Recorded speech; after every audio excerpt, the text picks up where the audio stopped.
हिंदू मुस्लिम को बांटा नहीं जा रहा। पहले जो हिंदू मुस्लिम किया करते थे, अब खाली हिंदू हिंदू किया जा रहा है। एक चीज़ हमेशा याद रखना कि गाय को रोटी देने वाला और गाय को रोटी से खाने वाला कभी भाई भाई नहीं हो सकता। जो कहीं ना कहीं हमारे धर्म पर घात करेगा उसका सर्वनाश हम कर देंगे। जब वहाँ उनका कुछ लेना देना नहीं है, जैसा कि हमारे धीरेन्द्र शास्त्री जी ने कहा है कि मेरे अंगने में तुम्हारा क्या काम है, तो आप ही बताइए, जहाँ हिंदुओं का इतना पवित्र संगम चल रहा है तो वहाँ उन मुसलमानों के आने की क्या आवश्यकता पड़ी है भैया? अगर हिंदू मुस्लिम इतने ही भाई भाई है तो अमरनाथ में इतनी सिक्योरिटी क्यों लगती है? हमारे रामनवमी पर, हनुमान जयंती पर, हर तीज त्योहारों पर इतनी सिक्योरिटी क्यों होती है? ये जो कुंभ में कहा जा रहा है कि मुसलमानों की जो दुकानें हैं वो नहीं लगने दी जाएंगी, इस पर आपकी क्या राय है? भाई हम तो समर्थन करते हैं और हमारे धर्मगुरु जो भी आदेश देंगे उनका हम पुरजोर समर्थन करते हैं। क्योंकि अगर कुंभ के अंदर किसी प्रकार से किसी मुसलमानों की दुकानों पर रोक लगा दी गई तो इससे क्या आफत आ गई भाई? हम तो नहीं कहते जब आपके मक्का मदीना के अंदर किसी भी प्रकार से गैर मुस्लिम व्यक्ति का कहीं से कहीं तक जब एंट्री नहीं है, वहाँ वो दुकान नहीं लगा सकते, तो अगर हमारे धर्मगुरुओं ने बात कह दी तो इससे कोई आपत्ति किसी भी व्यक्ति को नहीं होनी चाहिए। और अगर आपत्ति किसी व्यक्ति को होती है तो वो इस देश को छोड़ के उस देश में जाए ना, आपत्ति ना हो। अच्छा, आपत्ति है क्या? अगर मुसलमान वहाँ दुकान लगा लेंगे, आपत्ति क्या है? उससे क्या परेशानी क्या हो जाएगी? मुझे एक चीज़ बताइए, जो कुंभ का मेला होता है उनका मुसलमान से कुछ लेना देना है क्या? है क्या? नहीं है ना। वहाँ जो धर्मगुरु आते हैं, क्या वो इस्लामिक धर्मगुरु आते हैं? सनातन के धर्मगुरु आते हैं? हिंदू धर्म को मानने वाले आते हैं?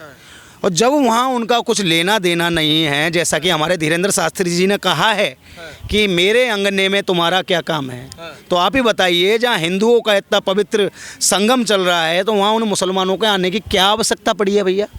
क्यों आना चाहिए? अरे अगर वो अपना रोजी रोटी वहाँ चला लेंगे, तो अपना काम धंधा कर लेंगे तो परेशानी क्या है? वैसे भी आप लोग हर की पौड़ी पे तो जाने नहीं दे रहे, वहीं जाके कमा लेंगे 1 महीना, क्या दिक्कत है? भैया हर की पौड़ी क्या, उसके अलावा मथुरा वृंदावन क्या, अयोध्या क्या, समय ऐसा आएगा भारत में जितने भी तीर्थ स्थल हैं वहाँ इन पे बैन लगा दिया जाएगा। उसका जीता जागता उदाहरण इसलिए है कि अगर हम कहीं मंदिर के अंदर ईश्वर को पुष्प अर्पित करने के लिए पुष्प खरीदने जाते हैं तो उन पुष्पों पे ये थूक देते हैं। अगर हम कहीं मान के चलिए फल खरीदने जाते हैं तो उन फलों को झूठा कर दिया जाता है, उन पर थूक दिया जाता है। और तो और हद जब हो जाती है, जब कोई व्रत वाला व्यक्ति किसी जूस की दुकान पर जूस पीने जाता है तो उसे इंसान का ही यूरिन मिला के पिला दिया जाता है। तो जब इन लोगों की मानसिकता सीधे सीधे तौर पर बन गई है हमारा धर्म नष्ट करने की, तो ऐसे दुराचारियों का बिल्कुल प्रतिबंध हर जगह होना चाहिए। ये फिर जो गंगा जमुना तहजीब है उसका क्या होगा? जो हिंदू मुस्लिम भाईचारे की मिसाल देते हो ऐसी साहब, वो कह रहे कि ये तोड़े और जोड़ों की राजनीति हो रही, हिंदू मुस्लिम को बांटा जा रहा है आपस में। भैया हिंदू मुस्लिम को बांटा नहीं जा रहा। पहले जो हिंदू मुस्लिम किया करते थे, अब खाली हिंदू हिंदू किया जा रहा है। और मैं सीधे तौर पे बता दूं, ऐसे भाईचारे को मैं भाईचारा नहीं मानता। एक चीज़ हमेशा याद रखना कि गाय को रोटी देने वाला और गाय को रोटी से खाने वाला कभी भाई भाई नहीं हो सकता। क्योंकि हमारे धर्म में 6 साल की बच्ची को देवी माना गया है और इनके धर्म में 6 साल की बच्ची को बीवी मानते हैं। तो ऐसे विचारधारा का बिल्कुल हम विरोध करते हैं। जो कहीं ना कहीं हमारे धर्म पर घात करेगा उसका सर्वनाश हम कर देंगे। क्योंकि हमारे धर्म में सिखाया गया है राष्ट्र की रक्षा करना, आत्मरक्षा करना, धर्म की रक्षा करना, स्त्री रक्षा करना और गौ रक्षा करना। इसके लिए अगर हमें शस्त्र उठाने पड़ रहे हैं तो किंतु परंतु करने की जरूरत नहीं है, कुछ सोचने की जरूरत नहीं है। बिल्कुल शस्त्र उठाओ और ऐसे दुराचारियों का अंत कर दो। तो मतलब कि आप क्या नाम है, संविधान को हाथ में लेने की बात कर रहे हैं, आप कह रहे हैं शस्त्र उठा लो। ऐसा संविधान का क्या फायदा है जब देश के टुकड़े कर दिए जाते हैं? जब संविधान कहाँ चला जाता है भाई? जब 1962 में पवित्र मानसरोवर झील को चाइना को दे दिया गया था, जब संविधान कहाँ था? 1971 के अंदर जब बांग्लादेश के जो नागरिक थे उन्हें भारत लाके अवैध नागरिकता उन्हें दे दी गई थी, जब संविधान खतरे में नहीं आया था। या फिर कहा जाए जब 1975 में इस देश के अंदर इमरजेंसी लगाई गई, उस टाइम संविधान कहाँ था?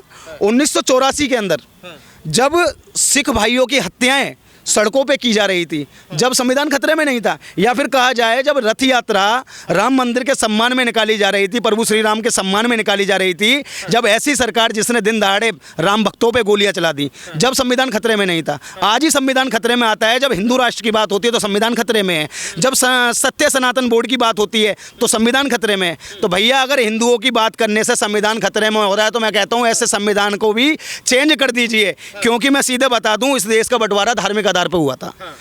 मुसलमानों को पाकिस्तान दिया गया था, हिंदुओं को हिंदुस्तान दिया गया था। लेकिन यहाँ के ही दोगले नेता उन्होंने मुसलमानों पर प्रेम दिखाया और उन जो कहा जाए सीधे तौर पर कि कैंसर की बीमारी, जो मुसलमान है इस देश में कैंसर की बीमारी बन गए। और आज आप देखोगे जहाँ इनकी बहुसंख्यक होते हैं वहीं ये अपना ड्रामा चालू कर देते हैं, चाहे वो किसी भी धार्मिक यात्रा पर पत्थर बरसाना हो, चाहे वो हमारी बहन बेटियों को प्यार में फंसाकर उनके कट पीस कर फ्रिज के अंदर या नाले के अंदर या किसी नदी के अंदर फेंकना हो। इनकी मानसिकता एक सेट हो चुकी है। जैसा कि हमें बचपन में सिखाया गया था कि सबका मालिक एक है, लेकिन हम जैसे जैसे बड़े हुए तो हमें पता लगा कि सबका कातिल एक है। आज भारत हो या पाकिस्तान हो, चाहे बांग्लादेश हो, चाहे वो अफ्रीका हो, हर जगह इन जिहादी मानसिकता के लोगों से हम लोगों को लड़ना पड़ रहा है। और वो दिन दूर नहीं है कि पूरा विश्व इन जिहादी मानसिकता के लिए लोगों के लिए एक युद्ध लड़ेगा। अच्छा, एक बात बताइए, विपक्ष वाले कह रहे हैं कि 2014 के बाद ही क्या नाम हिंदू जगह है, क्या पहले हिंदू नहीं रहता था क्या भारत देश में? पहले हिंदू रहता तो था, लेकिन हिंदुओं की आवाज़ को दबा दिया जाता था।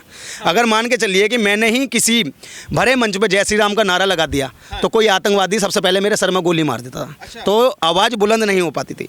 लेकिन जब नरेंद्र मोदी जी इस देश के प्रधानमंत्री बने तो उन्होंने खुद जब अभी नारा दिया कि एक रहोगे तो सेफ रहोगे, जब हमारे योगी आदित्यनाथ जी भरे मंच से कह देते हैं कि बटेंगे तो कटेंगे, तो इस सारी चीज़ों को अगर गुणा भाग लगाया जाए तो हमें खुद चिंतन करने की आवश्यकता है कि आखिरकार हम कब तक जातियों में की जो जंजीरें हमसे बांधी गई उससे हम बंधे रहेंगे।